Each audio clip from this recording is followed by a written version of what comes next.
Hello and welcome to the podcast where good trivia gets rewarded and bad lies are punished. But will we catch the lies? This is What's the Fact. They might catch the lies because they're getting better at the psychobabble thing. Welcome to the show. I'm Ryan Whittal. This is Warren Robertson. And alrighty then. Yeah. Because before the show started, you were like, maybe I shouldn't introduce the show. Let's just go, hi, welcome to the blah, blah, blah. Let's get on with it. But Jim Carrey, his thing, when he started his stand-up, before he went super huge in the movies, he did a stand-up routine and he went, good evening, everybody. How you doing? Well, alrighty then. And it was like the crowd liked it because it was so insincere and it showed he truly didn't give a rat's backside. And he was like, alrighty then. And it reminded me of, who was that crazy dude from Police Academy as well? His shows. Bobcat Goldthwait. Yes, he'd go all crazy. And he'd be all crazy. And it's just like, how you doing? Where you from? What's your name? And he didn't really mean it. He was just this crazy character saying, okay, that's what I've got to say when I start my stand-up comedy routine in the 80s. Good evening, what's your name? Where you from? Ah! So, but we didn't go there yet. No, we didn't. We didn't. But I'm going to do a thing that we haven't done at the beginning of any podcast before. And that is to say, please like, subscribe, etc., etc. Yes. Share with your friends. Yes. Put it on social media. Tell people. We're desperate for the attention. Yes. Help us out. And welcome now, 200 subscribers. Welcome. Yeah. Thank you very more much. than 200. Yeah, thank you to each and every single one of you. Every person who subscribes makes me feel less like putting a toaster in my bath. So thank you very much. Good. This week the topic is Death. No, joking. That was episode 21. Yeah. The topic this week is couples. Oh yes. Yeah. I don't know whether we were supposed to do famous couples or whether Dietz just wanted us to talk about his relationship with various large bosomed women. Yeah, the Tinder swindler his name's Dietz, by the way. The Tinder swindler. He's not really swindling you. Just desperate for a date. He'll swindle just to get that first date. I feel like he was looking for romance with this. You know, like if somebody says couples, you kind of immediately imagine, it's about love and romance and kind of great, Mark Antony and Cleopatra, these sort of history-defining romances, Romeo and Juliet. But that's not how I'm built. Also it made me think of like the Hollywood thing. Is it's full of, I wouldn't say star-crossed lovers. I think lovers that cross stars. Oh, look what I did there. Hey, yeah. Brilliant, right? I mean, it's like, Brilliant. Did you know, for example, that Tom Cruise had a relationship with Cher? Yes, I did. Did you In know fact, that? she was once in an interview where she said that he was one of her top 5 lovers. Oh, really? I mean, I don't know how many she'd had at the time. And also one of them was Sonny, who used to hit her. So he was probably pretty low on the list. So we can't really be sure exactly how much of a compliment that was. But yeah. And the Tom thing, maybe when she meant top 5, I think maybe she meant they only did it 5 times because apparently he's not big on doing it a lot. Yeah, maybe he was only good when he was on top. He's one of the 5 who's been on top, and there were 97 of them that were underneath me. He was only one of 5 that was on top. He insisted. Yeah. He insisted. Yeah. So, anyways, I looked at kind of relationships and things, and then I got sad about my life. Hovered a toaster over the bathroom. And so I decided. Thank God for load shedding. Yeah, Saved Warren. Yeah, who knew one of us would be thankful for Eskom? Anyway, but yeah, so I went in a bit of a different direction with it, and I think it's my turn to start. So Okay. I think I'm gonna start. My fact is Lord Byron. You've heard of him, right? Yes. Greatest poets ever. Lord Byron's longest and most successful relationship was with his half sister. Oh my. Yeah. You don't mean romantic. I mean very much romantic, Ryan. Like, how romantic are we talking? We're talking. Half sister. Oh dear. Yeah. Oh dear. We've started really on the things that the YouTube algorithm loves.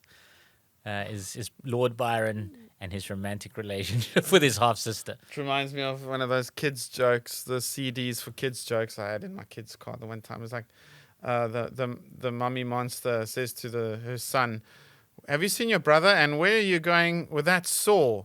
And he's like, you mean my new half brother? Sorry. Okay, so half sister. Okay, so Lord Byron had a go with his half sister. No, not only had a go. His longest and most successful relationship was with his half sister. No, that's too gross. It must be stepsister or something, or second cousin, even first cousin. Even in Darwin's day, Darwin married his first cousin. So, but half sister, it's still you share a parent. So I'm going to say, no, you started with a lie, which is not like you. You've started with a lie. Lord Byron. He was the one, did he drink beer out of skulls? That's right, and then he retired out in Italy. He died fighting the Greek Revolutionary War. Yeah. Oh, I see. Lord Byron. We have discussed him, perhaps in the poetry episode. Perhaps in the poetry episode, yeah.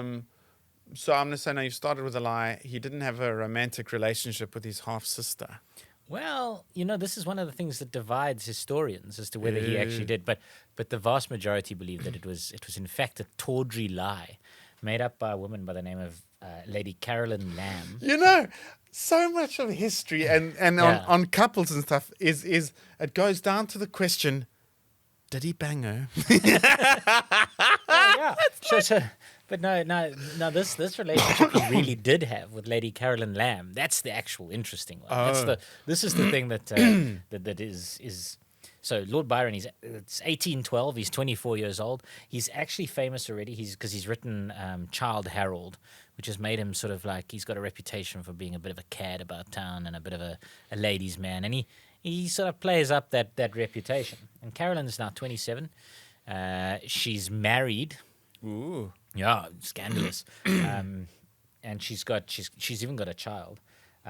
She'd married William, who was the younger son of two of Lord Byron's friends, Lord and Lady Melbourne. And so like William Lamb was the husband, and then Caroline Lamb was his wife.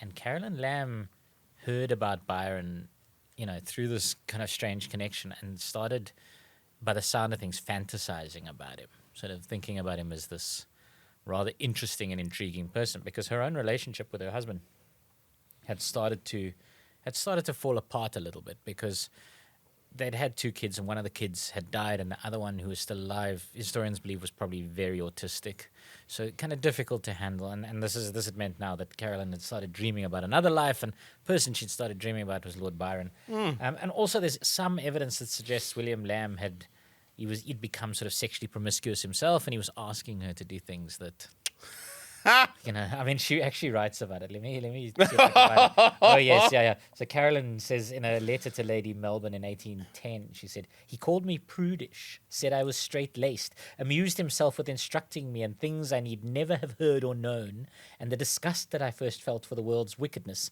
I till then had never even heard of. In a very short time, this gave way to a general laxity of principles, which little by little, unperceived of you all, has been undermining the few virtues I even possess." Oh, so he tell us more. What was it? What did you do? What do we? Yeah. Anyway, so he got her to do filthy things. And then she started dreaming about Byron, and then you ain't seen nothing yet, lady Melbourne. Yeah, and friends try to put her off. They said, "Oh no, he's got a club foot and he bites his nails and stuff." And she said, "If he's as ugly as Aesop, I must know him." And she arranged to go and meet him. And then when she met him, she did the thing that women do, in that she played like she wasn't interested in him at all. And this is a thing that notoriously drove Byron a bit mad. He loved a woman who wasn't interested in him. So he pursued her as romantically as a poet possibly can, and they got together and they started hooking up, and then she immediately, you see, she made a mistake. She immediately told him she loved him. And she became all attached, and then Byron was the kind of dude who, once he'd caught a woman and he loved them to be infatuated with him, but once they were, he'd lose interest. So then he loses interest with her after like 2 months, and he starts ghosting her, and she starts going a little bit kind of. She starts going a little bit crazy, and by a little bit crazy, I make the movie of this. She by a little bit crazy. I mean, she really goes to town. She starts kind of like stalking him, showing up at his houses and stuff. And this is, people have affairs in this era. They do. Sure. But they don't do them openly like this. Right. So now she's having this affair openly, and she's embarrassing her whole family, and she's embarrassing her husband, and anyway, and then kind of fearful of what he's created. Byron sort of says, no, I can't be with you, and he encourages William Lamb to take his wife to Ireland, which he does, and then once she's in Ireland, Byron plays the kind of the hurt former love who has unfortunately been wrenched from his woman, and he sends her all these letters telling her that he loves her again, and he's got all these real feelings. Meanwhile, she's in Ireland and going absolutely nuts for him. She's falling in love with him. She keeps all his letters. She keeps absolutely everything, and then she comes back to London. And now he's tried to distance himself, right? So now he's gone and gotten himself a new girlfriend. She comes back to London and she stands outside his house. She knocks on the door pretending to be different people. She shows up at the houses in disguises. He's not interested. She goes back to Ireland. She sets fire to all the letters. It's this kind of back and forth, really kind of fiery romance, love, hate thing. Tainted love. Yeah. I mean, it's pretty much as toxic as it can possibly get. Eventually, this whole scenario comes to a head at the ball in the honor of the Duke of Wellington. And Byron is, because he's there with his new lover and she's married and she's there with her husband, he's forced to kind of reject her very publicly, and he insults her, and she breaks a glass and she threatens to slash her wrists at the party, and it's this huge scandal, and the entire of London's talking about it, and they're calling Lady Caroline Lamb's mental stability into question. And Byron himself describes it. He says, Lady Caroline performed the dagger scene, meaning from Macbeth, is how he describes it. Oh, my word.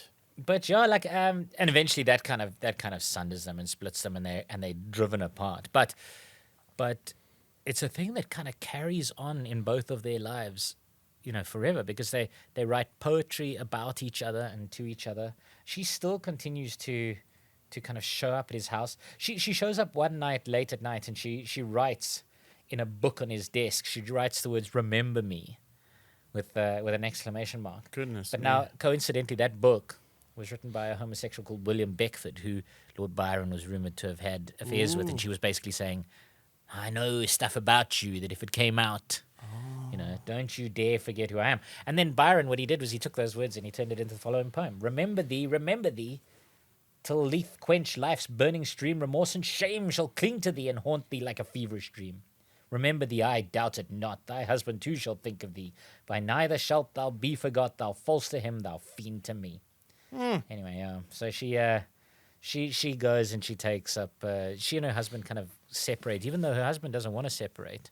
They live in different houses. They're married still, but they live in different houses. He lives in Ireland and she lives in Brocket Hall, and she gets increasingly kind of crazy. She becomes an alcoholic and becomes addicted to laudanum. Oh, my word. And by 1827, her whole body's kind of falling apart. And tragically, she gets what's known as dropsy. These days it's known as edema. It's where your body kind of leaks fluid and retains it. And William Lamb, who was by that stage the chief secretary for Ireland, gets told, no, listen, she's dying. You've got to come back to her side. And she dies on the 25th of January, 1828.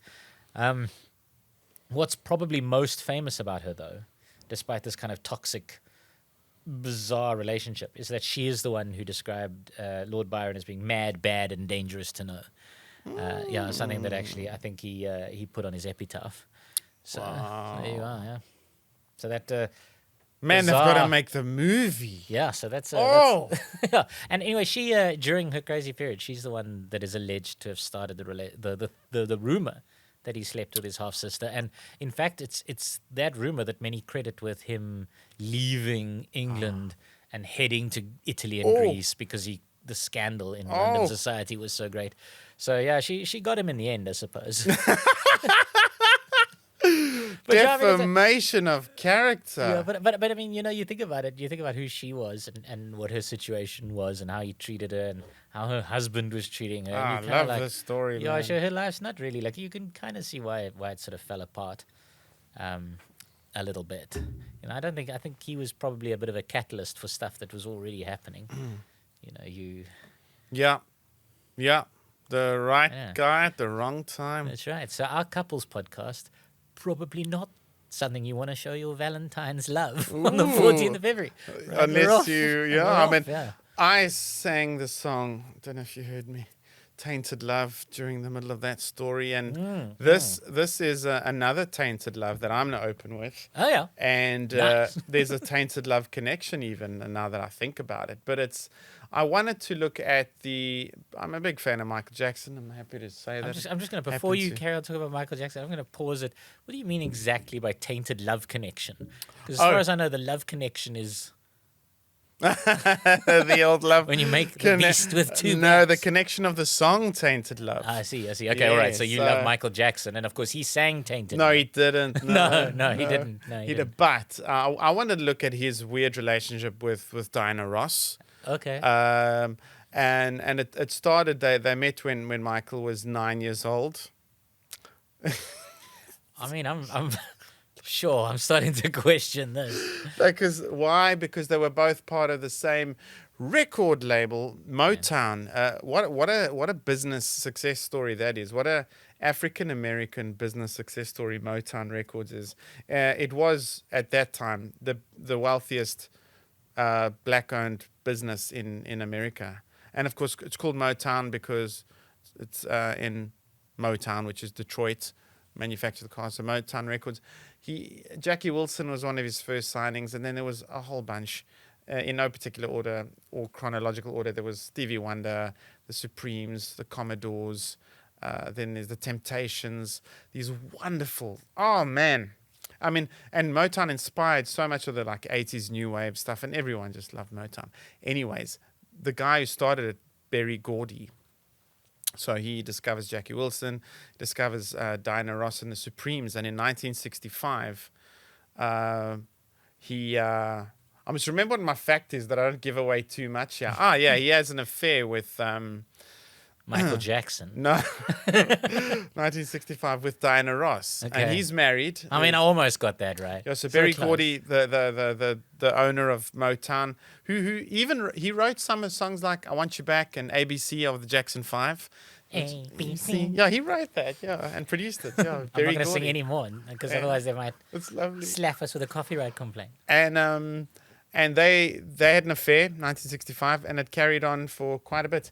And what I can tell you is there was this lovely Supreme song, which I love, called Set Me Free, Why Don't You, Baby? Oh, yeah. And that was written by the songwriters at Motown because they saw the toxic relationship that he had with her and that he held over her. So they got her to sing the song "Set Me Free, Why Don't You, Baby? Get out of my life, why don't you?" Mac I know. Scenario, isn't it? I love that. Writing about the shit you're going through. Yeah, but then making the other person sing it. That's crazy. I love that Fleetwood Mac thing. Oh, yeah. No, you sing this. Yeah, I mean, Abbott did such a sanitized version of that because theirs was "Knowing Me, Knowing You" was their divorce song. Oh, so sad. But the Tainted Love connection, like Soft Cell did a cover. It was actually a cover. Their version of Tainted Love was a cover. It was a 70s sort of disco hit.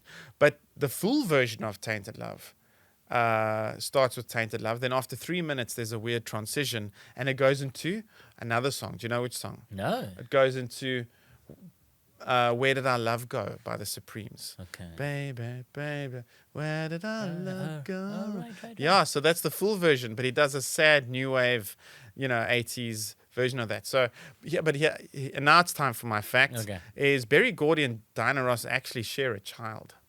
They had a child together. Oh, I thought you meant like at a restaurant. They're like, hey, do you want to split the child? Sounds delicious, but I couldn't eat a whole baby.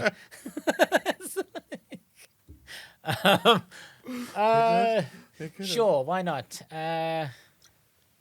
Well, is that child Michael Jackson? Because that would really bring your fact the whole way around. Well, that's funny because at some point, some of the weird rumors of the weird connection between Michael and Diana was that maybe Diana was his biological mother and stuff. So that's weird. But that was just a weird rumor. Yeah, I mean, the difficulty of being a mother is it's very hard to give birth to an illegitimate child that you don't know about.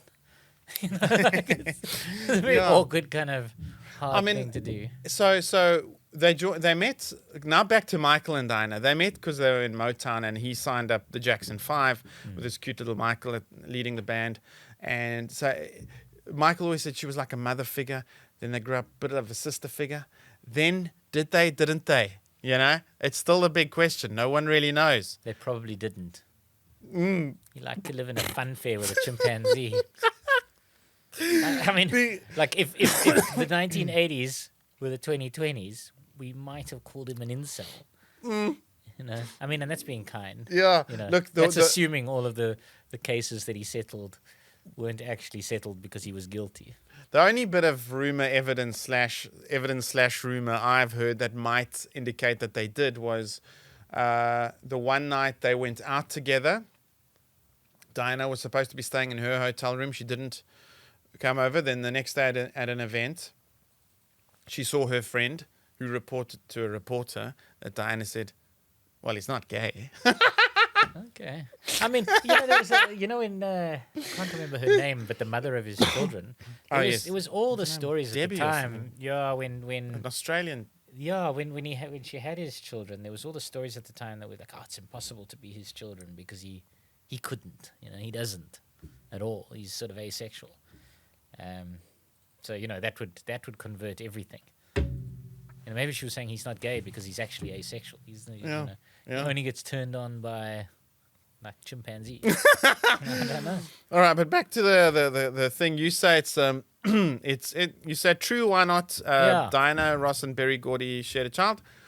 The fact is true. It is true. Dinah Ross became romantically involved with Motown CEO Berry Gordy in 1965. Relationship lasted several years, resulting in the birth of Ross's eldest child, Rhonda Suzanne Silberstein, in August 71. 2 months into her pregnancy with Rhonda, she married executive Robert Ellis Silberstein, music executive, who raised Rhonda as his own daughter despite knowing her true paternity. Ross told Rhonda that Gordy was her biological father when Rhonda was 13 years old. Beforehand, Rhonda referred to Gordy as Uncle BB. All right, well, there you it's go. Like Uncle BB. There you go. He's your daddy. The sordid inner world of Motown. Uncle BB is your daddy. I bet it's a Supreme song. I'm regretting everything. I actually music has fired up a lot of these sort of interesting relationships, isn't it? I mean, I think specifically about Kurt Cobain and Courtney Love. Yeah. And what about the Counting Crows dude and the girl from Friends? Yeah. Was it Monica? With Monica. Courtney Cox. Okay. Yeah. Okay. Apparently, all these sad, heartbreaking love songs are about Courtney Cox. Yeah. Shame, man. Yeah. Listen. If that relationship spawned all of Counting Crows' sad music, then it's better than it could have been any other way, right? Very good. Yeah. Much better that way. But the one I'm specifically thinking of is one that a lot of people to this day kind of quote amongst the great love relationships of all time, Sid Vicious and Nancy Spungen. Oh, my word. The kind of quintessential punk rock couple.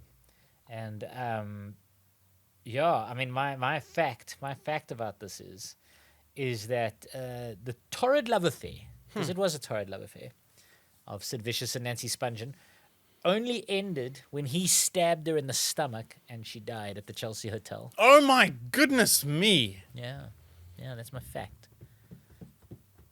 Jeez, I know nothing about that love affair. I know a bit about Sex Pistols music, a little bit. But it's funny, I'm busy watching the Pythons documentary on Netflix, and it's so funny watching these guys being interviewed when they're older, and they're quite sophisticated chaps and well-spoken, and they've even got someone from Pink Floyd there being interviewed, and he's like, they were rebellious kind of, but they used to get money from the guys from Pink Floyd. Pink Floyd actually really? Paid for some of the movies. Yeah, George Harrison did as well. The Monty Python guys were very imbued with the music scene. George Harrison, in fact, paid for The Life of Brian to be made. That's incredible. Because he was just like, I just wanted to see the Pythons make that story. That's funny. Yeah. It's incredible. So I wonder, like Sid Vicious, I once saw an interview, or bits of an interview with him, and he looked sort of, clear-minded and well-spoken and thoughtful. Yeah. So what a terrible fact you've just given. And I hope it's not true. I hope you didn't stab Nancy Spungen in the stomach in a Chelsea hotel. Yeah. Which ended their relationship. So, I mean, it would, wouldn't it? Well, even if she hadn't died, it probably would have been bad news for the relationship. Yeah. You have the habit of giving appalling facts which turn out to be true. And I don't want this to be true. I'm not, but sometimes then you have like a escape hatch where you go, no, I'm only kidding. It's not so. So I'm hoping it's one of these, but I'm going to say it's not true. It's a lie. Please, please calm my beating heart and tell me that Sid Vicious never stabbed Nancy Spungen to death. I'm very surprised you haven't heard the story because the stabbing of Nancy Spungen and the arrest of Sid Vicious for it is is very famous, and there's a lot of people. It did in fact occur. She did die. Shit. And he was arrested the next day for it. It's actually quite a complex story, and it's one that's been kind of evaluated afterwards by many different sides, and it's sort of bolstered them as icons of kind of crazy, toxic sort of love. But I mean, essentially, the two of them, Sid Vicious and Nancy Spungen, they both had very toxic childhoods. Sid Vicious's mom was a heroin addict. Oh, shame. And and then Nancy was kind of in and out of mental institutions and kicked out of schools for being a troubled teen. And then there's a lot of love songs, and as the love songs will tell it, they kind of met on the punk scene and became almost addicted to each other. What the love songs don't tell you is that she was already a bit of a heroin addict. He was taking all sorts of drugs, and she introduced him to heroin, and now the next thing, the two of them are absolute addicts and messing everything up. And he had small roles in various punk bands, but he was always at the Sex Pistols shows. So they eventually needed a bassist, and they made him the bassist. And he was a terrible bassist, but really charismatic on stage and really quite like punk. Right. But his relationship to Nancy sort of ostracized him from the band. And the band now, when you hear them talk about Johnny Rotten and them talk about it, they sort of say, we wish he'd never met her. Oh, dear. dear. From the second we saw the two of them together, we were like, what are you doing? This is terrible for you. This is terrible for her. She's an awful person. Get away from each other. But they kind of went off and they did a lot of heroin together. And in fact, a lot of the Sex Pistols music is recorded without him because he's spaced out on heroin in a hotel room somewhere with Nancy. And then eventually they leave London, they move to New York, which is a bad idea because heroin becomes even more freely available, and they really kind of spiral downward. But just a nasty, toxic couple in general. There's a story of him pushing a groupie down the stairs simply because she asked him to. And it's this kind of Oof. Yeah. But it's not this that makes people think of them obviously as a romantic couple. Because what happens is they go they go to the Chelsea Hotel, they're spending the night there, they're having a big party, and witnesses say he took 30 tablets of a substance called Tylenol. I don't know if I'm saying it right, but it's a powerful sedative, and doctors have said that 30 could have killed him. Goodness me. me. So a lot of doctors said that 30 could have killed him. But then what happened is he woke up the next morning and Nancy had been stabbed in the stomach with his knife that she had given him. She was dead in the bathroom, and he was wandering up and down the passage in sort of a semi-comatose state, saying, I must have killed her. Oh, I've killed her. The police arrive then, and they arrest him, and they take him away, and they lock him up. And while he's in the holding cell, sort of awaiting trial, he starts going through withdrawal. So his mom sneaks him heroin into the prison in her because everybody loves a bit of heroin out of their mother's vagina. And then he kind of gets held up in front of court, and they say, okay, well, they set a date, and they give him bail, and he gets bailed, and his first thought now is to go and get a score. And he goes off and he asks his mom to buy him heroin. She buys him bad heroin. So he shouts. Damn it, Mom. Yeah, he shouts at some of his people. They go away and they buy him heroin that by all accounts is much too pure. Remember, children, never let your mother buy you heroin. Yeah, I mean, it's fine if she's going to sneak you a little bit on the side in her vagina into prison. But yeah, they posted the $50,000 bail. Then he goes, he gets out. And February 1st, 1979, he went to a place called 63 Bank Street in Manhattan, to an apartment there, where he takes a bunch of heroin, a bunch of really pure heroin, and he's found the next morning dead at the age of 21. Now, so within 24 hours of being released from prison. But now the thing that makes this... Oh, dear. Yeah, the thing that makes them now a couple is the sort of evidence that has emerged afterwards.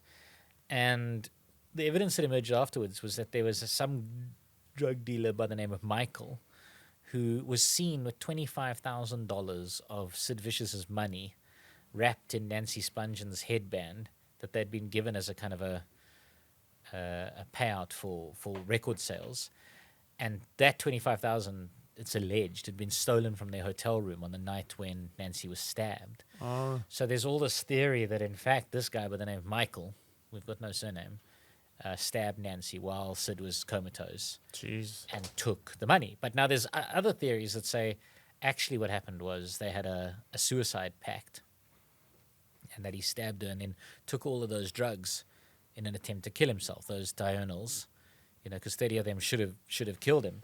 So this is the romantic thing, because when he did die, when he did actually kill himself, he left on heroin, on this ultra pure heroin, he left a suicide note that just said, "We had a death pact, and I have to keep my half of the bargain. Please bury me next to my baby. Bury me in my leather jacket, jeans, and motorcycle boots. Goodbye." So now it's this, speculation. Did they have a suicide pact? Were they going to kill themselves? Were they so madly in love? The kind of people who like that sort of toxic relationship have really elevated them, and they like to believe that Sid didn't kill Nancy, that he didn't stab her, that somebody else did it, and that he's so romantic, he Romeo'd himself for his Juliet. He Romeo'd himself. I mean, it really is. Is that a phrase, or is it a phrase from today? It's a phrase from today, man. Don't Romeo yourself for her. She's not worth it. Anyone, don't ever Romeo yourself. Yeah, he asked for, his mother actually asked that her son's ashes be scattered on Nancy's grave, where she was buried in a Jewish cemetery. But this was, it was turned down. So they've been buried separately. I sort of worry about the corner of the internet that looks at this relationship and sort of puts them up there and says, this is the epitome of love. It's the same as Mark Antony and Cleopatra. Now, they killed themselves. He stabbed himself in the stomach, and she allegedly used a poisonous snake to kill herself. Yeah, I mean, I don't know how this is seen as romance. Poisonous snake. Yeah. Crazy Egyptian lady. Yeah. So anyway, there you go. That's Nancy and Sid Vicious. Well, I'm going to bring it to some kind of healthy place. Healthy, happy place. Let me say a gracious place. Okay. Why? Because we're talking Graça Machel and Tata Madiba, Nelson Mandela. Say Jesus Christ. Oh, coming up. There's one about that. Yeah, there's one about that. Coming up, there will be a relationship themed about the Big J. Stay tuned. But right now, Warren's going to tell you about the new Epi Ladies. Go and use an Epi Lady in a warm bath to Romeo yourself. Worst adverts ever. Yeah. So lovely fact that he found true love and happiness at the age of 80, Nelson Mandela. Oh, not Jesus Christ. No, it was his third marriage. I was going to question you to see if you knew about his first marriage. Do you know about his first? Yeah, Evelyn. He Okay. cheated on her with old Winnie. Yeah, I suppose. Yeah, you can read between the lines. He was still married when he met Winnie. Yes, and then there was Winnie, and then there was, after he was released from prison, there was the Dear Darlie letters and that sort of thing, and the divorce and stuff. And who knows? Don't want to get into it too deeply, but maybe expected her to stay faithful for those years, and she didn't, and then sort of couldn't, and then I don't know. Anyway, divorce, and then Graça. Lovely. I mean, listen, if you can't stay faithful to Nelson Mandela, who are you going to be able to stay faithful to? Like, no one. No one. And Graça Machel, of course, was the only woman in the world to be the first lady of 2 countries. Yes, because Samora Machel was Mozambique. Yes, 1986. He was killed in a plane crash, mysterious circumstances. Yeah, he was doing loop-the-loops in his MiG. So my fact is around the first time they met. Uh-huh. So she finished university in Lisbon. She had a scholarship. Came back to Mozambique. Joined Frelimo, who through the feels like a poor career choice. Do you think they were advertising in the newspaper, looking for junior intern for gun shooting and much more? Long hours, low pay. Good on your resume. So, university students only need apply. I would have stayed in Lisbon. No, Mozambique's lovely. Maybe not back then with the Civil War, but besides that.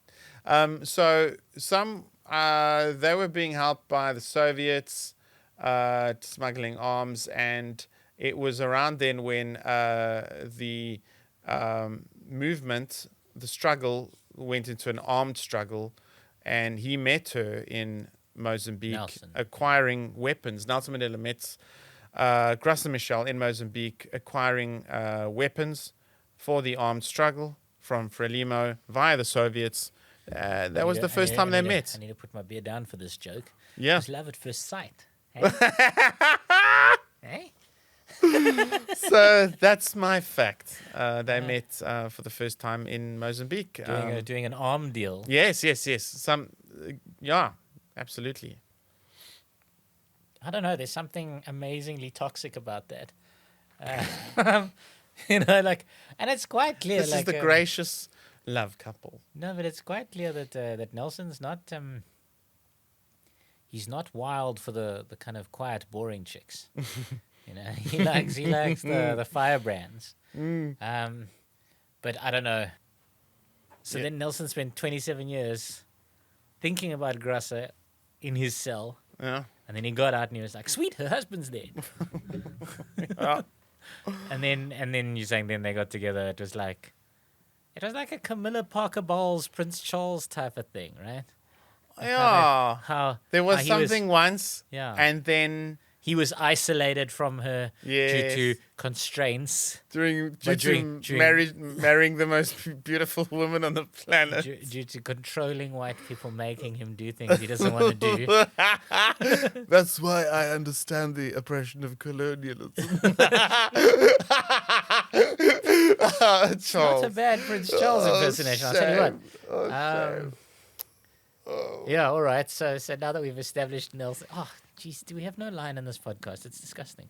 Anyway, all right. So yes, what was your one about? Yes, it's true. What was your one about 95? Oh, Nelson Mandela died at 95, which is 10 kilometers an hour faster than James Dean. Anyway. Yeah. So my fact was they met during an arms deal, or if you like, or during that time of the armed struggle in Mozambique when she was with Frelimo and he was with the underground ANC Mkhonto Wesizwe. Sweet. Going to say he fired shots. Is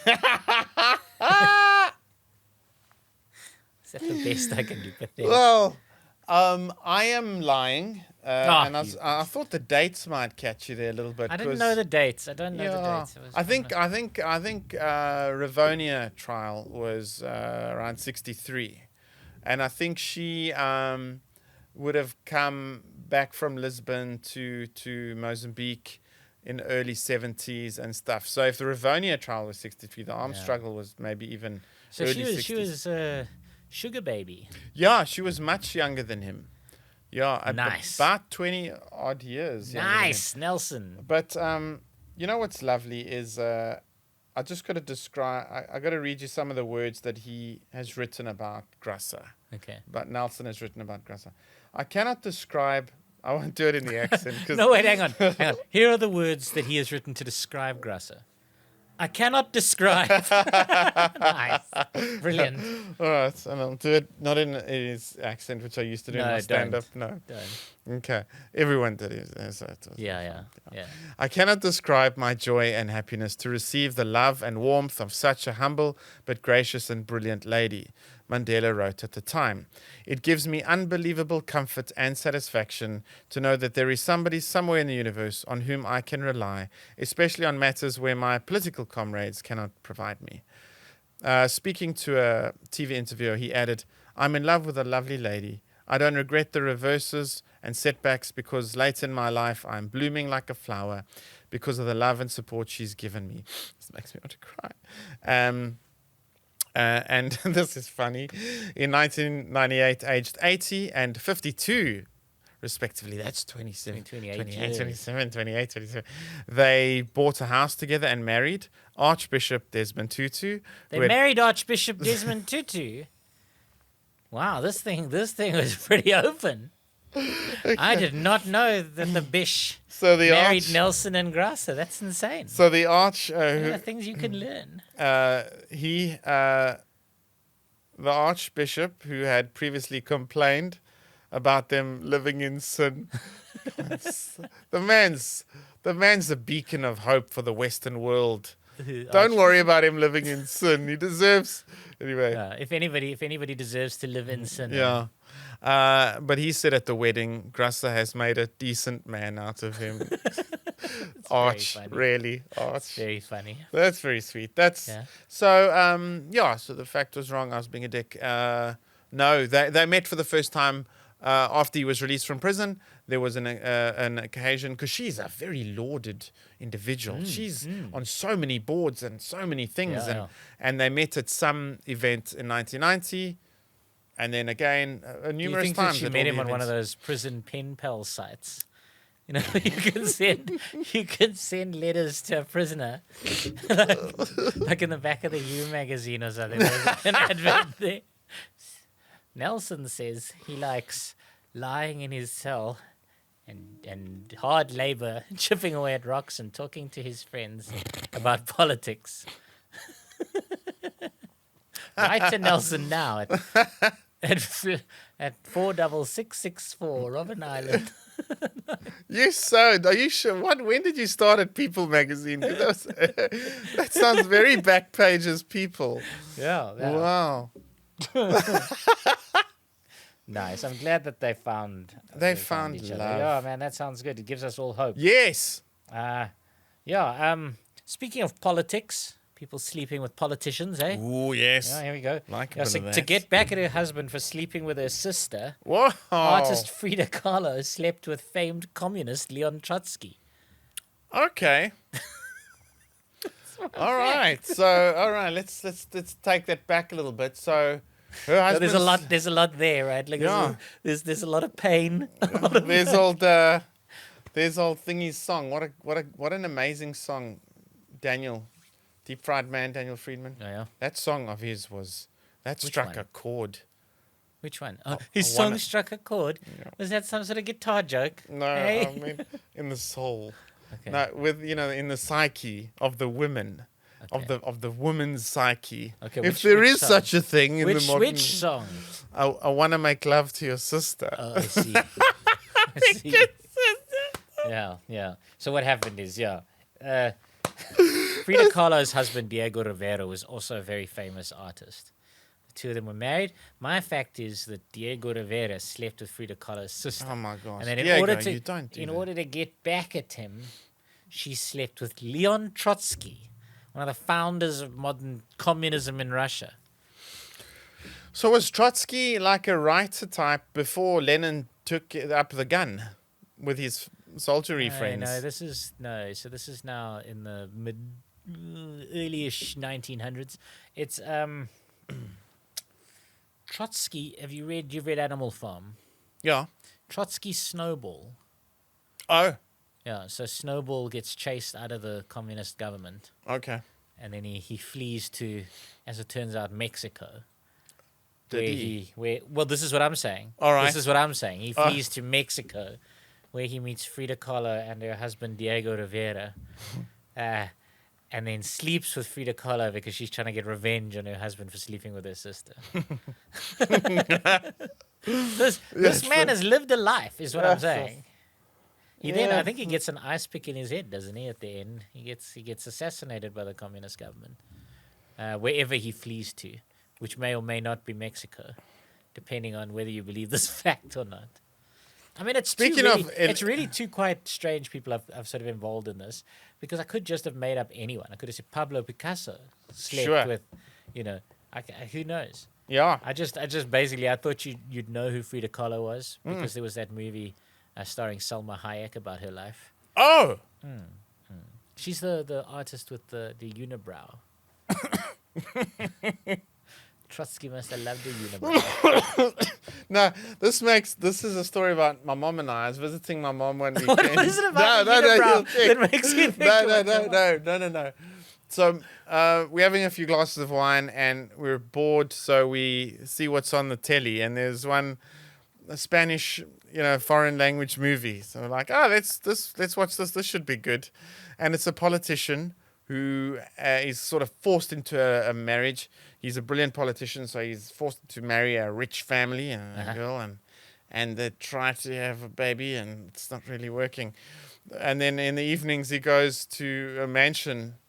Then it's Mexico. It's all Mexican. And he goes to a mansion, and before you know it, I'm sitting watching this with my mom. There's it's the most outrageous. Was it late night ETV? But it's all because he's actually a closet gay, and it's a gay orgy mansion, wall to wall, and I'm sitting there with my mom going, oh God, Sebastian. You could have a better description would have been it's a gay orgy mansion, top to bottom. Top to bottom. That one's for our gay subscribers. And his name was Diego dos Santos. Oh my! Then I'm trying to make light of it. Diego, what are you doing, Diego? Oh my God. And then at the end of it, he wanted to leave, and then the wife trapped him into it, and then it was weird. But so I've seen a bit of political sexual shenanigans myself. Mexican political sex stuff. With my mom the one time in Melkbos. That's what I... this is what I love about doing a podcast with you, Ryan, is that no matter what the topic is, no matter how refined it is, you can reduce it to a story about your mom.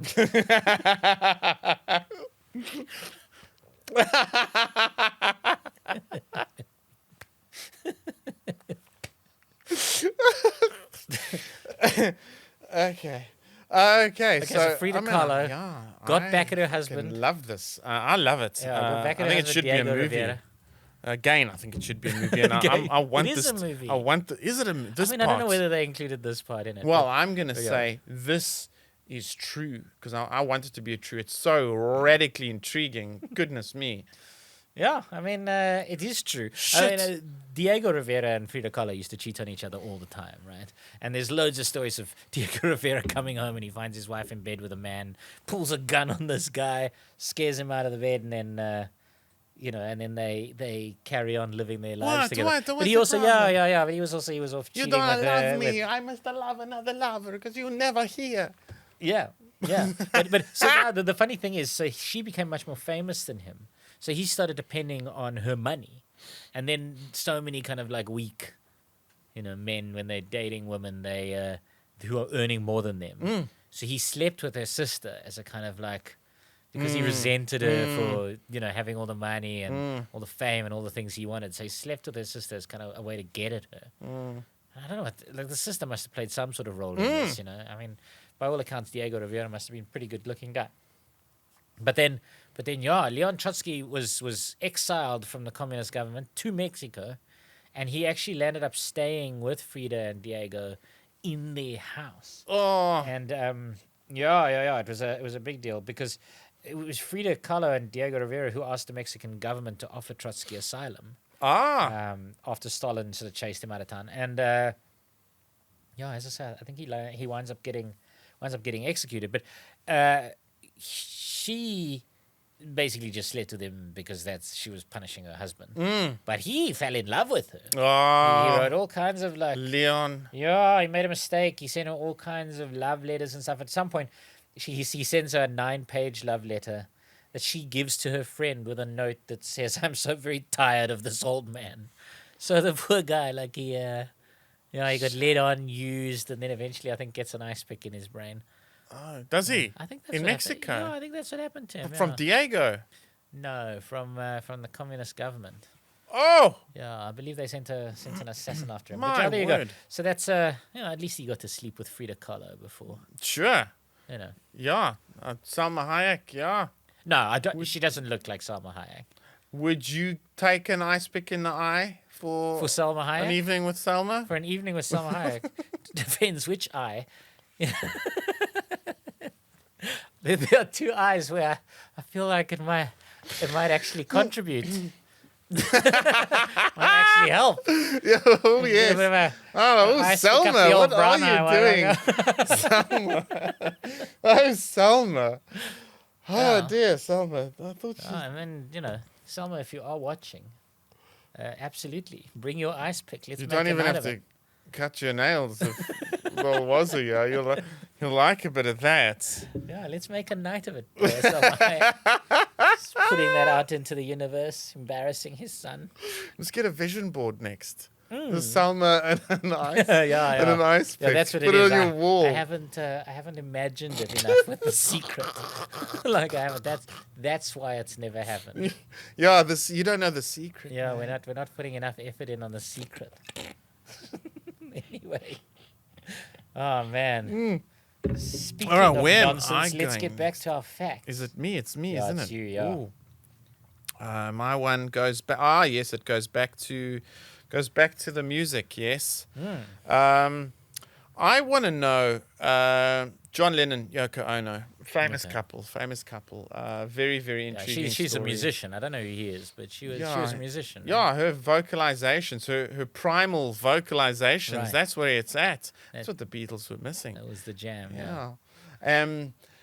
So he had a thing called the Lost Weekend, and my fact is that it refers to a weekend that he really can't remember, but he ended up being in Rio de Janeiro, lots of drugs, didn't know how he got there, had a wild time. Maybe it was with David Bowie, I'm not sure. There was Harry Nilsson. So there was this weekend we ended up in Rio de Janeiro, ended up being actually a week, because it was supposed to be a weekend, but Rio de Janeiro, party, drugs, and then got back, but he knows nothing about it. But there's photos of him with his friends in Rio de Janeiro, and he calls that the Lost Weekend. It was during his relationship with his marriage to Yoko Ono, a bit of a turbulent time. And there's this famous weekend called the Lost Weekend, Rio, So big fat you're party. saying, is this true? Yeah.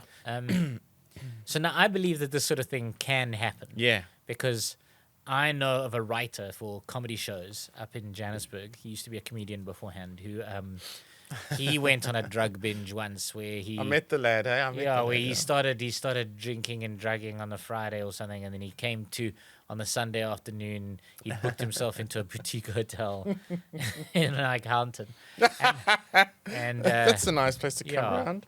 Yeah, and if he sends us 10,000 rand in unmarked bills in a brown envelope direct to this podcast at Old Mountain Studios, we won't have to reveal that his name is Christopher Stain. Yeah, you bring us that cash in an envelope, we'll treat you to lunch at Woodstock Brewery where we had our last little get together. Yeah. We won't say another thing about it, Chris. So he did a bit of that. Shame. So so I believe it's possible. I believe it's a thing that can happen. I mean, you're saying it happened while he was married to Yoko Ono. I think that could be believable. It can't all be peace and love, right? All we are saying is give peace a chance. Yeah, he gave a piece of this and a piece of that, some of that as well. Yeah, I think it's true. I think he had a lost weekend. I don't know whether it was while he was with Yoko, but I know he had a lost weekend. Yeah. Well, you know what they say, the old devil is in the... It's in the details. Yeah, and I'm being dickish about the details again. And so, well, I think the biggest thing is why it's a legitimately false fact is that it wasn't a weekend, it was a year and a half. It was a year. So he called it the lost weekend, but it was a year and a half. It was between 12 and 18 months. So they were on a break from their marriage. And she allowed him to have an affair with his assistant, who was also very beautiful. Paul McCartney.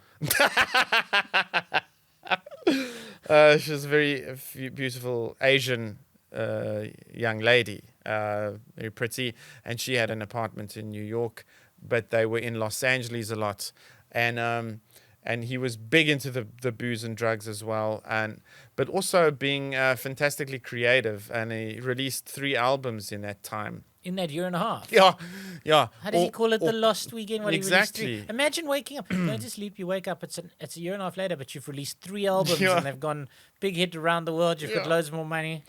Would you do that? Would you trade in a year and a half of your life for 3 music albums that give you some sort of like? And you with a very beautiful girl that your wife said, by all means, go for it. Crazy. Maybe she's not such a bad person. If you don't remember, what difference does it make who you were with? Yeah. Yes. But there's a lovely story from that. Do you think that she was perhaps ratatouilleing him? Like she controlled him for that year and a half. Make 3 albums. That's why he doesn't remember. Is that a common phrase, or is it a common phrase from tonight? It's a common phrase There's from 2 tonight. phrases. Now. This guy's a genius. Yeah. We've got Romeoing. All right, don't Romeo yourself for another girl, okay? No, for any girl. Don't Romeo yourself for any girl, and don't let another girl ratatouille you. Yeah. Don't let any girl ratatouille you. Because maybe she did. Maybe that's what happens. Maybe that's why he can't remember a thing. But he's got 3 albums. Maybe it was Yoko Ono that ratatouilleed him. Maybe he's got 3 albums of him just going, into a variety of mics.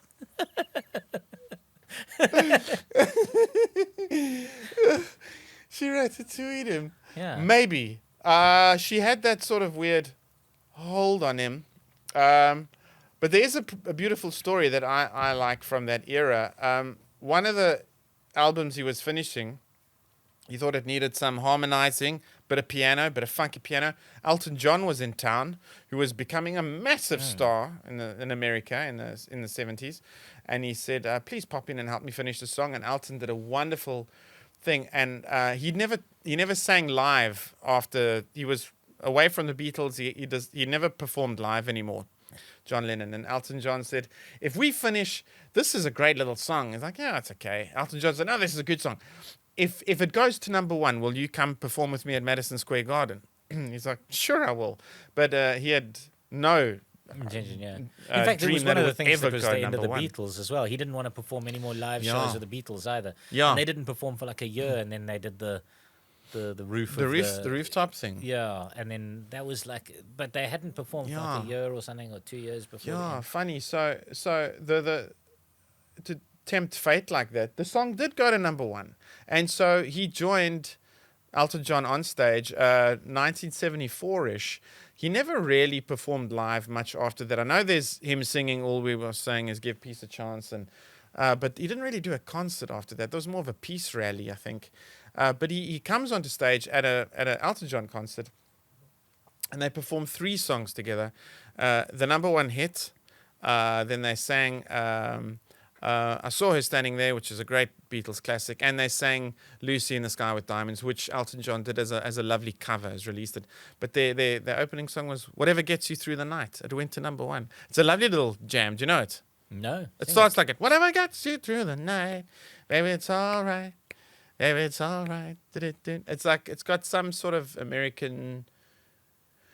What would that genre even be? It's sort of it's like deep sort of country vibes. It's country mixed with gospel.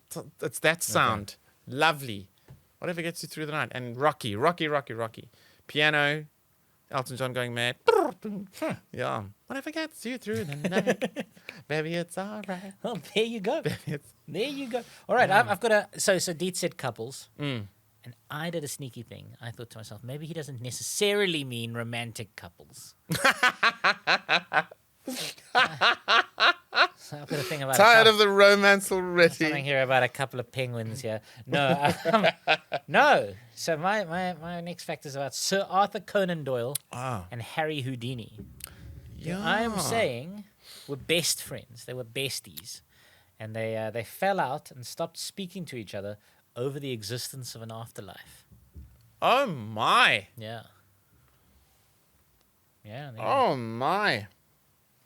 Well, I've got to watch that movie, The Prestige, again. That's one of my favorite movies ever. I watched it once. It had such an amazing impact on me. David Bowie plays a cameo, and it's about these two magicians trying to outdo each other, and it gets really good. It's excellent.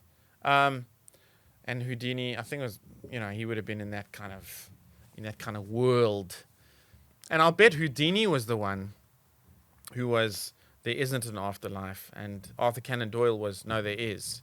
I mean, Arthur Conan Doyle very famously. Do you remember those pictures of those little girls with the fairies? Arthur Conan Doyle. Oh yeah. Yeah, he got very excited about those photos and believed they were real, and went searching for fairies and stuff. So you're absolutely right.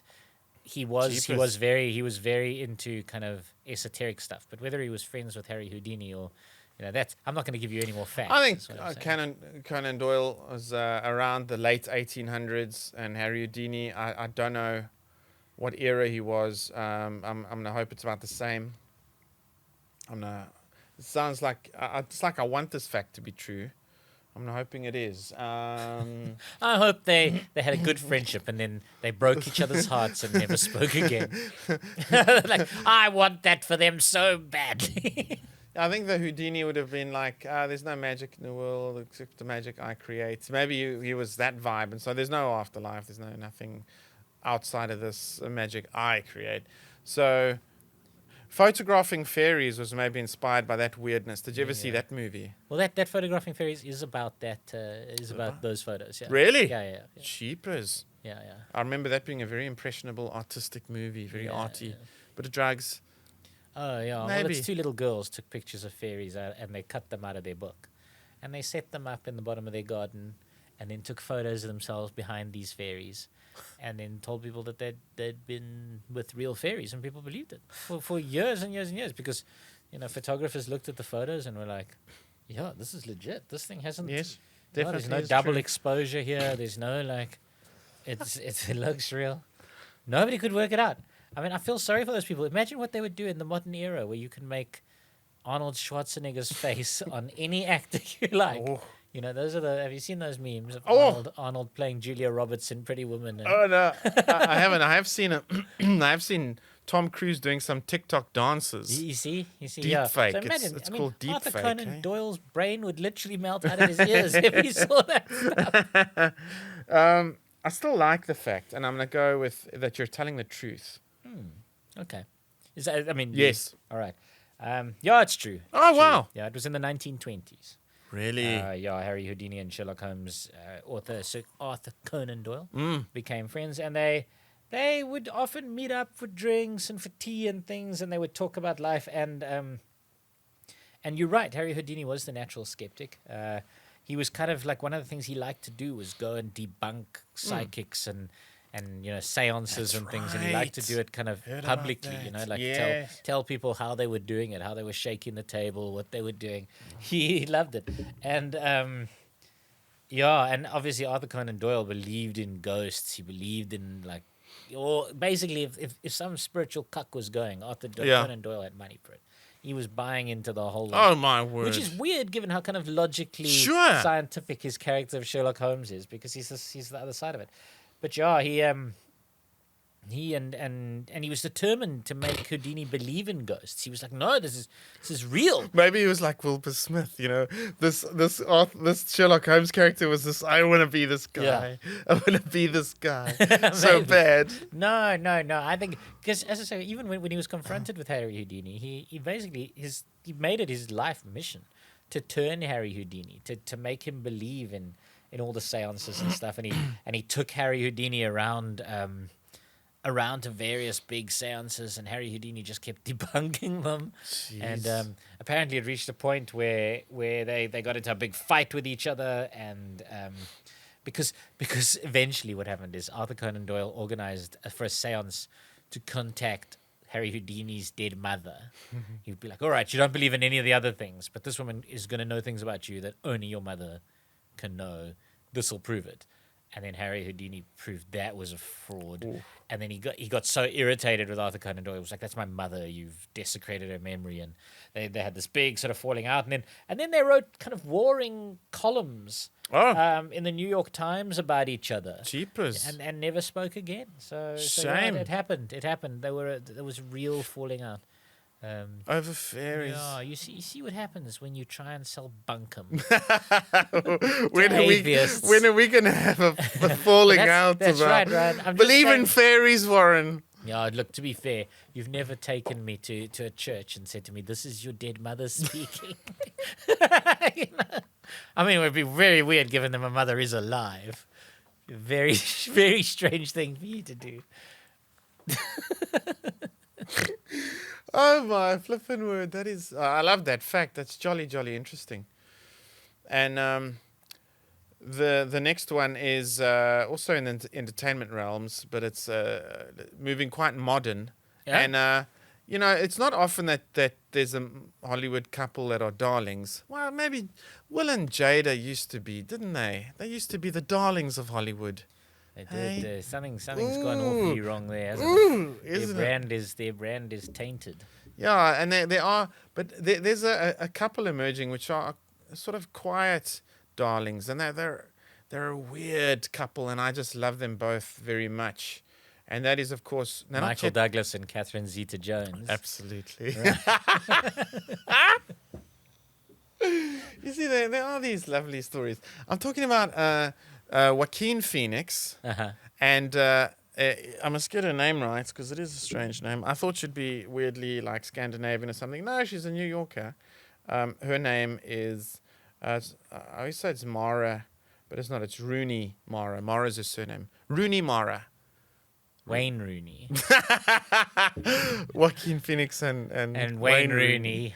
Yes, yeah. There were a couple, but just for one night. When Wayne was touring, he played the New York Bulls for Man United. And no, what's the New York soccer team? Major League Soccer. I have no idea. Okay, no, it's not Wayne Rooney. It's Rooney Mara. They're a lovely, lovely couple. We know him quite well. Obviously, Joker and Walk the Line, which I Gladiator. I have to see the whole thing. Very Gladiator too. Joking. He was very good in that. He was. Yes. I mean, it's all nonsense, the whole of Gladiator. I believe so. All nonsense. There's Marcus Aurelius, who was a real person. I mean, and so was Commodus, who yes. Joaquin played. He was a real person. Yeah. And he was actually an emperor who fought in the arena, which was very shocking. But he never fought Maximus Decimus Meridius, general of the armies of the North. The armies Spaniard. of the North. Yeah, the armies of the North didn't even exist.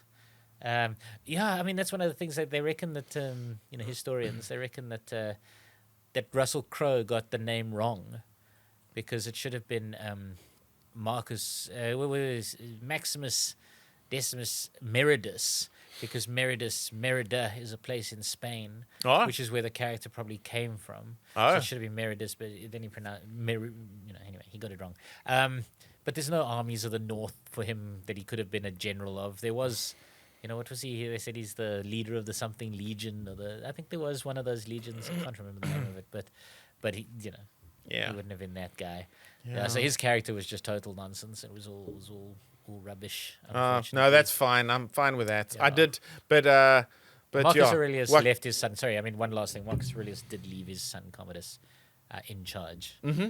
He didn't try and take it away and give it to somebody else. Okay. Yeah. Oh, good. It's also very important. Yeah. No, I think I knew historically the movie was a bit interestingly liberal. Creative. Yes. Liberal? Yeah, liberal with the with truth. The facts, right. Yeah, but a beautiful sort of Ridley Scott production nonetheless. All pretty amazing. Music, lovely I music. reckon it's probably what the Russell's most realistic... got a great voice. Yeah, most realistic depiction of gladiatorial combat I think we've probably ever seen. Very, very in a movie. So yeah, he's become quite an impressionable actor, and Joaquin Phoenix. Yes, and his wife, fiance, and they've got a kid together. She really blew me away, and will forever have left. Did she? Does he know? Hey, Ryan. Does he know? You forever- filthy dog, you. Is that your fact? Is that your fact? You came here on this podcast to tell us that Rooney Mara blew you away. Filth, Ryan. No. I was, and there was another girl that I worked with. We were big fans of the Stieg Larsson trilogy and the Hollywood version. Tattoo. Yes, and the Swedes did all three and made it into movies. But the Hollywood version with Craig Daniels as Michael Blomqvist, Rooney Mara played Lisbeth Salander. And we loved that trilogy, and the character of Lisbeth is so wonderful, and she did such a wonderful job with it. Have you seen it? No. Oh, it's a good movie. Oh, it's good, and you'll love Rooney Mara after watching that. Okay. She's What wonderful. else was she in, though? Something I may have seen her in, though. This is what I like about this couple is they choose really odd movies. They choose quite deepish, darkish, emotional type movies. She's in a thriller. I actually don't have the list with me. She's in a thriller with Michael Douglas's wife. You mentioned her. Catherine Zeta-Jones. Yeah, with Catherine Zeta-Jones plays a psychiatrist, and Rooney Mara then seduces the psychiatrist, and then she actually killed her husband. So what you're saying is the new hot it couple is Joaquin Phoenix, Rooney Mara, Catherine Zeta-Jones, and Michael Douglas. So I wasn't far wrong. I wasn't far wrong. And that movie is called I forget. Then she's in a movie called Una, which I don't think is very famous, but man, is it psychologically troubling and beautiful. Just as a girl who had some weird, as a teenager, had a weird sort of Lolita type relationship with her neighbor, who was a married man with a family and shit. And then, Ryan, this doesn't sound like a real movie. no, it is. And then when they get older, she's still. Wait, what is your fact about this woman? Yeah. Okay. So You're getting yourself lost in fantasies of her blowing you away, and so my fact is that Joaquin and Rooney were brought together by Jesus. no, Jesus brought them together. no, that's nonsense. Joaquin Phoenix. I mean, if I know anything about Joaquin Phoenix and his brothers, they were raised in some sort of hideous cult. Really? Yeah, and and eventually, I mean, that's what led to the kind of mental trauma that River Phoenix had, that lands up having Really? die of a drug overdose in the Viper Room. But yeah, they were brought up in some disgusting cult. I would imagine that once you've been brought up in one cult, you don't go and join another, right? I mean, hopefully. Absolutely. Hopefully. Yeah. So that would mean that Joaquin couldn't possibly be a follower of the Jesus. And your answer is? That's nonsense, Ryan. They weren't brought together by Jesus. Okay. I think I'm gonna say my thing is true, but you can appeal. Right. You can appeal. Let me just break this glass off on the edge of the... you can appeal to a higher court, or to reason, or to whatever you want to appeal to. Right. But they did an amazing movie together called Mary Magdalene, and she played Mary, and he played Jesus. Do you know about It did that? come up later in the podcast. Yeah. There you go. Hey, Jesus. you keep your promises. Yes, that was the one. So, critically, some didn't like it that much. Some really loved it. Generally, it's the people who are into the Jesus that don't like these movies about Jesus. Yeah. But they did love Passion of the Christ. Oh, boy, did they love to watch Jesus get beaten with a fucking stick for an hour and a half. They wanted the yeah. non-believers to feel bad. Look what we've all done to him. Look what we've all done to him. No, only one person did that to him. His dad. His dad was like, all of you are sinners because I say you're sinners, but don't worry, I'll save you from the sin. Here's my son, who is also me, coming to earth. You can kill him, and that's cool by me, and then that'll undo your sin, because doing a sin to him will help undo the sin that I myself condemned upon you. That's the most brilliant summary of Christian theology I've ever heard in my life. That is, you should get an honorary doctorate I know. from every Christian university south of Alabama tomorrow. That's brilliant.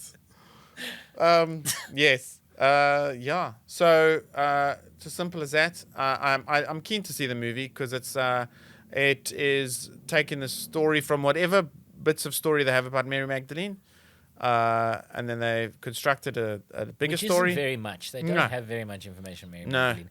I saw a documentary recently about the 12 disciples and the things they know about what happened to each of the 12 disciples. And the documentary's like, well, he was either stoned to death here, or flayed to death over here, or set on fire over here, or perhaps he died in India. We don't really know. But there's all these kind of historical evidences that any of these things could be true. So, yeah, we generally don't have very much information about the main 12 dudes. You know, Yeah. like the main... I mean, we know some things about, say, Peter. Yeah. We know what happened to Peter. Right? It's Rome, eh? Yeah, in the Basilica, allegedly.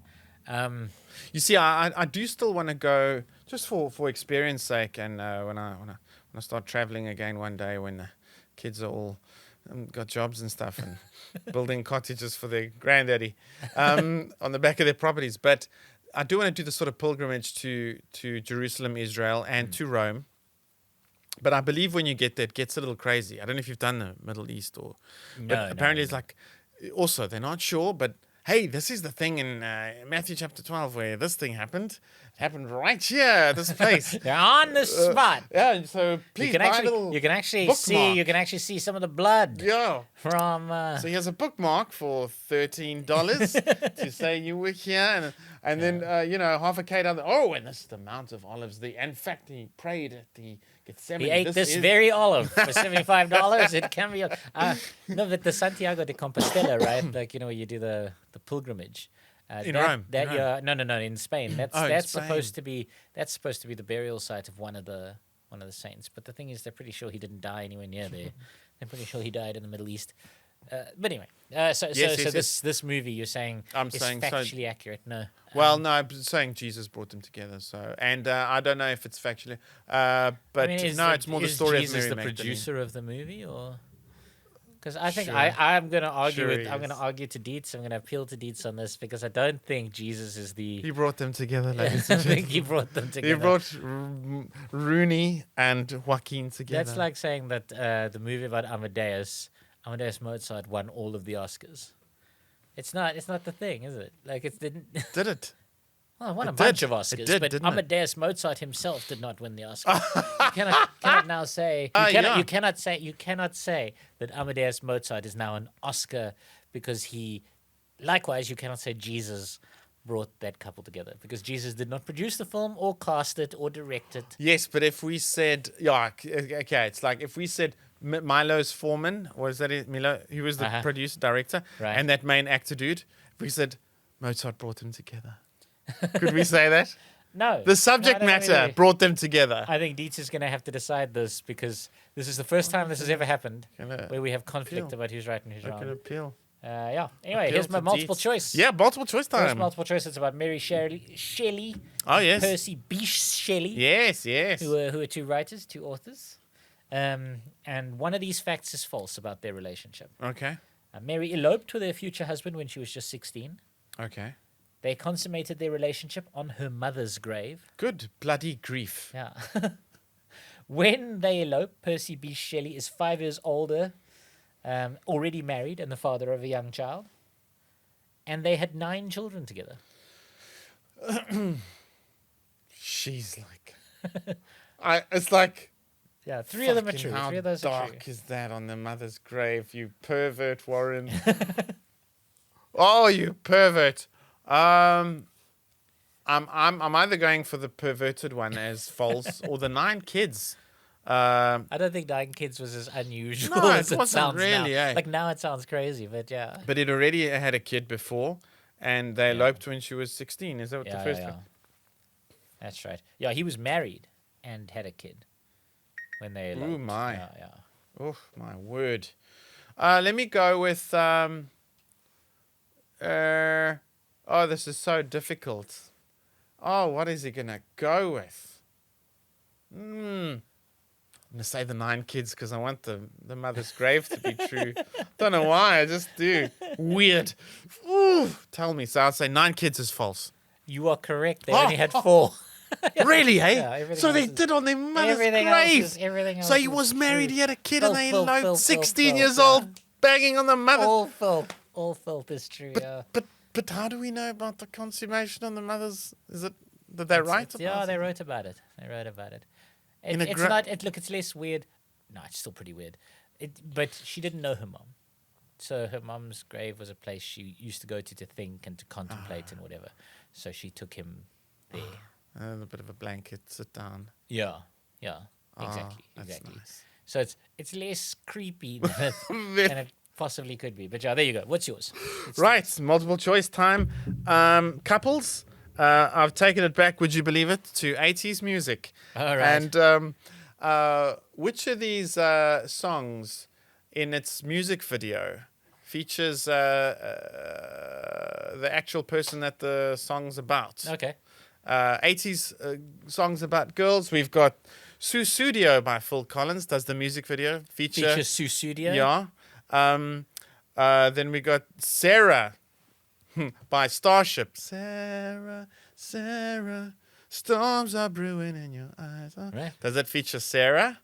Oh Sherry by Steve Perry. Oh Sherry, it's the power of love. Yes, you got it. Or Dirty Diana by Michael Jackson.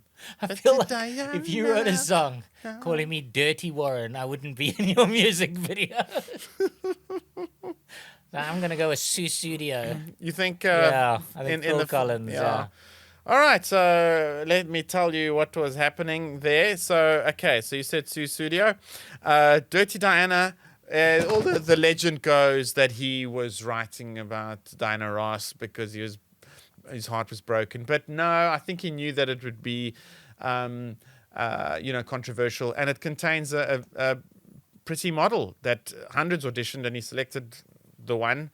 And but her name was not Diana, and there's a pretty model in Dirty Diana. It's a good music video. Then Sarah by Starship actually has Rebecca De Mornay. Oh, really? Yeah, playing the role of Sarah in that music video. Nice. Then Susudio is just the band Genesis singing in a pub in London. They're first sitting with their family, and the family's very bored watching TV, and it's coming in the air tonight on the TV screen, and they're like, we're going to go out for a walk. And then they go out for a walk to another pub, and they start playing Susudio, and then the family's like, oh, what's going on there? And then they follow. It's a bit of a silly music video, but it's lovely. But there's no girl in it. But oh, Sherry actually had his girlfriend, Sherry, whom he wrote the song for. I don't think they stayed together forever, but Sherry appears in the music video, especially at the end. His real girlfriend, Sherry, he wrote the song for Sherry. Steve Perry, Oh Sherry, contains Steve the actual Perry. Sherry. They definitely broke up because she didn't want to be called Sherry Perry. Definitely. You're not going to get me to change my name to rhyme. That's not a thing. So, I mean, I love her, Sherry. Yeah, and amazing. And it's got the real Sherry in the music video. Amazing. Yeah. Good. Fun. Thank you very much, Ryan. That was couples. Great. And don't we make a lovely couple too? I mean, long suffering. Long suffering. Please share this, click like. Hey, yeah. Thanks for watching. Put it on social media. Post money in the mail. Wherever you like. And put it in a brown paper envelope. And remember, Chris, if we don't get your money, we're going to share your name next week on the podcast. Good morning, good afternoon, and good evening. If I don't see you again, good morning. How does he say that again? Good night. Good night. Good night, everybody. Bye. Bye-bye.